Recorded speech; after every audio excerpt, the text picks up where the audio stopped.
అయితే మంచిగా దొంగతనం చేస్తే ఎలా మనం లైఫ్లో అభివృద్ధి చెందుతాము అనే దాని గురించి ఈరోజు మనం మాట్లాడుకుందాం. దీని మీద రీసెర్చ్ చేస్తుండగా నాకు అనిపించింది ఏంటంటే 1959లో జపాన్ ట్రైన్స్ ఉండేవి. జపాన్ ట్రైన్స్ చాలా సౌండ్ చేసేవి. సౌండ్ చేస్తుంటే టన్నెల్స్లో వెళ్ళేటప్పుడు విపరీతంగా సౌండ్ చేస్తున్నాయని డిజైనర్స్ ఏం చేశారు, దీని డిజైన్ మార్చాలి, ఈ ట్రైన్ డిజైన్ మారుస్తే కొంచెం సౌండ్ తగ్గుతుంది అని చెప్పి వాళ్ళు ఇలాంటి డిజైన్ ఒకటి తయారు చేశారు.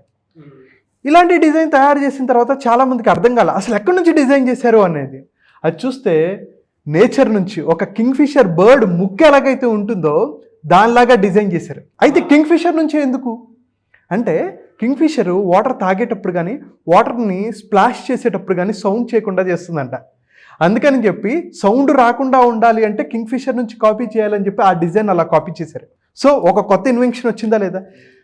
ఏది తీసుకోండి, ఒక కంపెనీ తీసుకుంటారా, ఒక ఆర్గనైజేషన్ లేకపోతే ఒక వ్యక్తి సక్సెస్ అవ్వడానికి దొంగతనం చేస్తే అద్భుతంగా సక్సెస్ అవుతారు.